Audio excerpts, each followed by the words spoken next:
Hey everyone, welcome. If you've ever found yourself wondering exactly how different cultures shape the minds of their future generations, well, you're absolutely in the right place. Today, we're diving straight into an explainer on global pedagogy. We're going to compare two drastically different educational paradigms, Finland and India. Now, obviously, both systems share the ultimate goal of educating kids well, but their underlying philosophies, their classroom vibes, and the way they actually assess students, they literally could not be more different. So let's just get right into it. And this is the exact question driving our explainer today. What actually happens when you take the world's most famously relaxed, child-centered school system and put it right up against one of the most fiercely competitive, exam-driven environments on the planet? By looking at these two absolute extremes, we're going to uncover some really fascinating truths about how we learn, how we build resilience, and honestly, what the future of education might look like. All right, here is our roadmap for today. First, a tale of two systems. Then we'll step inside the Finnish classroom, followed by a look at the Indian academic engine. After that, we'll weigh the cost of competition, talk about bridging the gap, and finally, explore what it means to have the best of both worlds. Let's get going. Section 1, a tale of two systems. Right off the bat, the starkest contrast begins with the core philosophy itself. In Finland, the entire paradigm is built around child-centered learning. The ultimate focus is on deep understanding, fostering creativity, and building practical life skills. Now, flip the script and look at India, where the system is traditionally exam-centered. The real driving forces there are securing high marks, ensuring every inch of the syllabus is completed, and prepping students for highly competitive exams. Actually, take a second and think about your own school days. Which of these two environments feels more like what you grew up in? When we look at how these massive philosophical differences translate into daily life, the contrasts are, frankly, mind-blowing. In Finland, kids have very little homework and much shorter, balanced school hours. India, on the flip side, relies on heavy homework loads and long hours of intense academic pressure.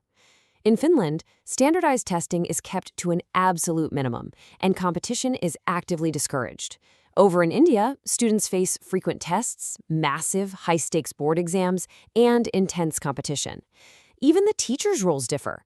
Finnish teachers are highly respected professionals, where a master's degree is compulsory, which gives them immense autonomy. In India, teachers are certainly highly respected too, but the systemic pressure and the sheer workload they manage are incredibly high. Okay, Section 2, inside the Finnish classroom. So the Finnish system really leans on four major strengths that form its foundation. It's built on learning without fear, immense teacher autonomy, play-based early education, and a hardcore commitment to equal education. Because private schooling is minimal in Finland, almost every single school receives the exact same quality of support, which virtually eliminates educational inequality. And we really need to emphasize why that teacher autonomy is so critical. Because teachers are trusted as elite professionals, they design the learning experiences themselves. They adapt lessons on the fly based on what their students actually need, focusing entirely on understanding rather than rote memorization. The real secret sauce here is this concept of learning without fear. In Finland, kids just aren't constantly compared to each other through ranks and marks. Because you remove that competitive anxiety, it naturally sparks intrinsic curiosity. Students build immense confidence simply because mistakes are accepted as just part of the process. It fosters independent thinking, and ultimately, it creates a genuine, lifelong love for learning. Think about it. When you aren't terrified of failing a test, you're way more willing to dive into a really complex concept. And here's a crazy fact. Formal academics in Finland start way later than in most countries. Kids don't even begin formal schooling until age 7. Early childhood is entirely play-based. Long before they ever stress about reading or math, young kids are taught to prioritize emotional skills, social interaction, motor coordination, and creativity. The underlying belief is that if you build this incredibly strong human foundation first, the actual academic learning is going to happen way more naturally later on. Moving on to Section 3, the Indian academic engine.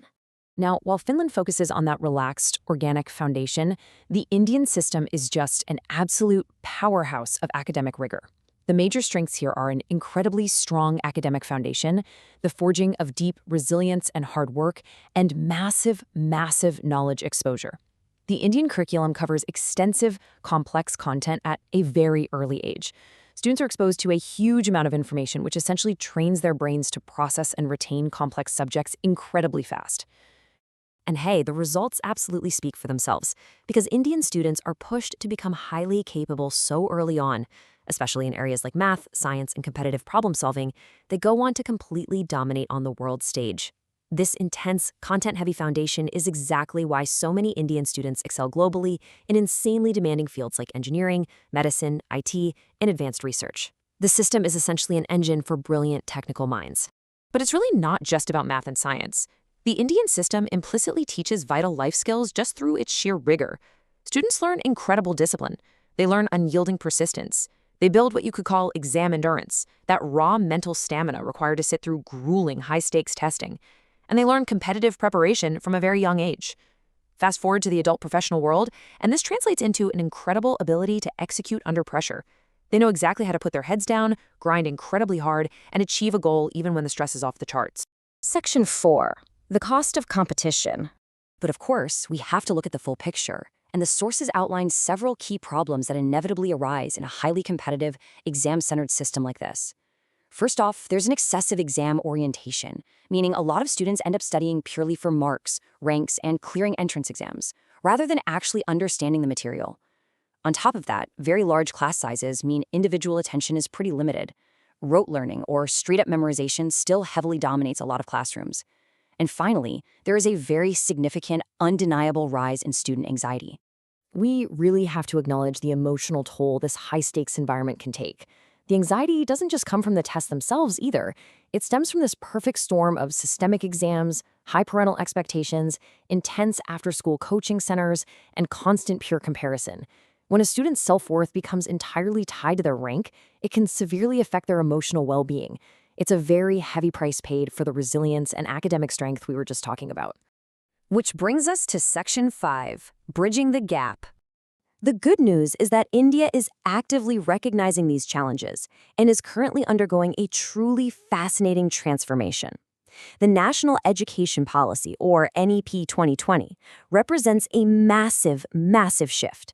It mandates a gradual transformation toward competency-based learning, experiential learning, art integration, and multidisciplinary education.